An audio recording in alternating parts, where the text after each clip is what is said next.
This video provides an overview of Recommendation 1 from the Using Technology to Support Postsecondary Student Learning Practice Guide. It includes a description of the recommendation, its implementation steps, and advice related to the potential obstacles to implementing from the practice guide, as well as some examples of communication and collaboration tools.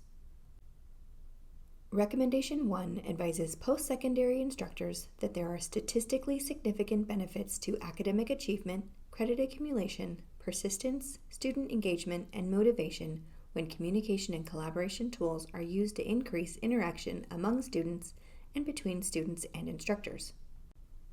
The practice guide outlines some key ideas that support the use of communication and collaboration tools. When used effectively, communication and collaboration tools increase student engagement and help students develop a sense of belonging, which evidence suggests may influence post-secondary students' performance and persistence. These tools also foster social learning. Social learning occurs when people learn from one another via observation, imitation, and modeling, and it can lead to groups founded around common learning goals. Effective social learning is associated with better motivation and learning outcomes. There are many types of communication and collaboration tools. Some of these, such as email, are typically used for asynchronous communication and collaboration. That is when people are not communicating and collaborating at the same moment in time. However, most of these also allow for real-time or synchronous communication and collaboration. For example, microblogging via a platform such as Twitter, Instagram, Threads, and VoiceThread can be an asynchronous form of communication and collaboration. But it is also possible to schedule specific times when microblog discussions will happen. For example, during a significant event that is live streamed, such as a presidential debate or space rover exploration. Shared Google Suite and shared virtual whiteboards and walls are another example that can be used asynchronously, with people contributing ideas and comments at different points in time, or synchronously, with people contributing ideas and comments in real time, either in independent locations or while gathered together via video conference or in person. To help us implement communication and collaboration technologies in the classroom, the practice guide outlines 6 key implementation steps. Number 1, select communication and collaboration tools that will best support learning objectives. For example, if your goal is for small groups of students to collaborate among themselves and also to see the developing work of other groups, choose a tool that allows separate workspaces and viewing each other's work, such as a shared Google Drive folder with a collection of Google Docs, one for each group, with all groups having view access to comment on each other's files. Number 2, consider student preferences and levels of access when adopting new technology. It is important to discover what expertise your students have with technologies for communication and collaboration, and what hardware, laptops, phones, tablets, etc. they have access to. For example, the preferences of students may not match your preferences for communication and collaboration. Students may prefer to establish alternate profiles on platforms to allow their personal online lives to be kept separate from their academic online lives. Number 3, articulate expectations for how and when students should use communication and collaboration tools, both inside and outside the classroom.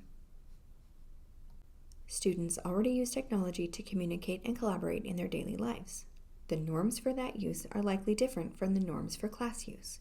It is necessary to set expectations for which technologies will be used in coursework and how they should be used, including if their use of the tools is related to grading criteria.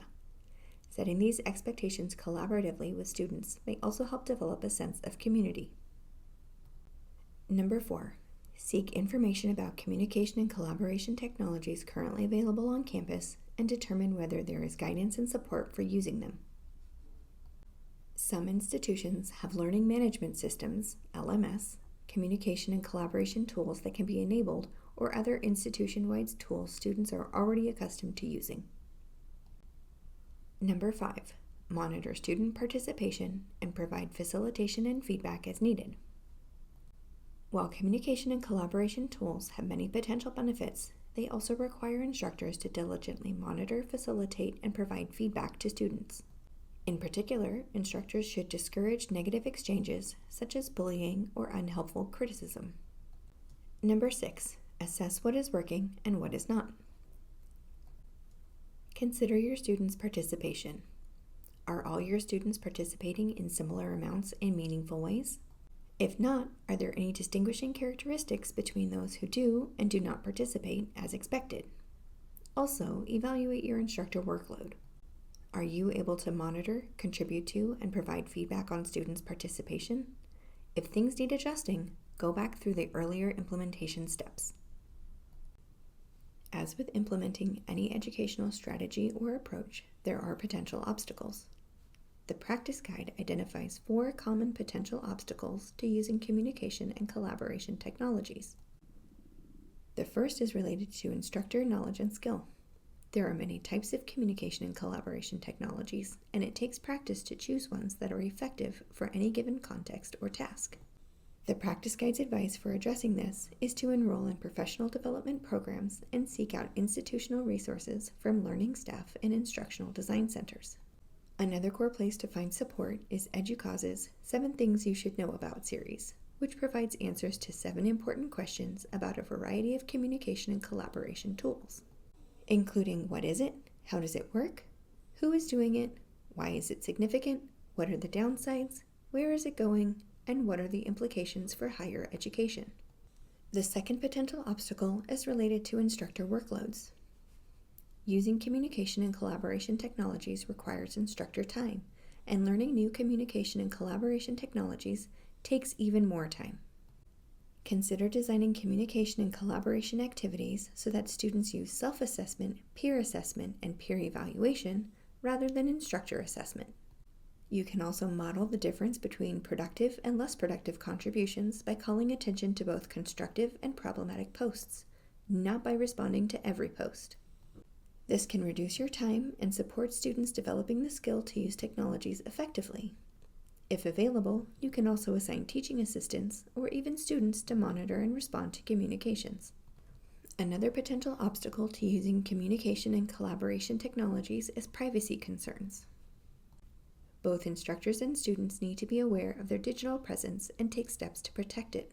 Instructors should be transparent with students about the choices they are making regarding these technologies, and instructors should allow students to opt out of using digital communication and collaboration tools, in particular social media, if students have concerns. The final potential obstacle mentioned by the panel is related to limited student engagement with the tools. This might be due to a tool being new and unfamiliar, or it might be due to dissatisfaction with a particular tool or how it is being used. It is important to determine where the reluctance to use the tool originates. If it is due to the tool being new or unfamiliar, the same strategies you use to support any new instructional strategy might be helpful, including providing support, requiring participation through rubrics and guidelines, and establishing the rationale for expectations. If the reluctance is dissatisfaction with a particular tool, consult with students and determine if there is a comparable tool that students would prefer to use.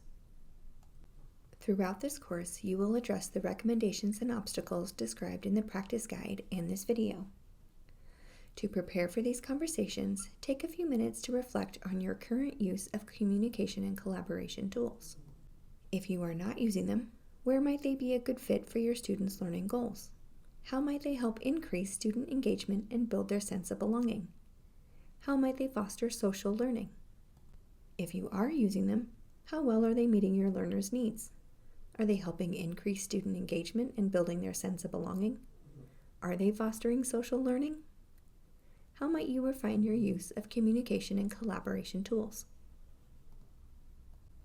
This document was prepared under Contract ED-IES-22-C-0009 by Regional Educational Laboratory Northwest, administered by WestEd. The content does not necessarily reflect the views or policies of IES or the U.S. Department of Education, nor does mention of trade names, commercial products, or organizations imply endorsement by the U.S. government.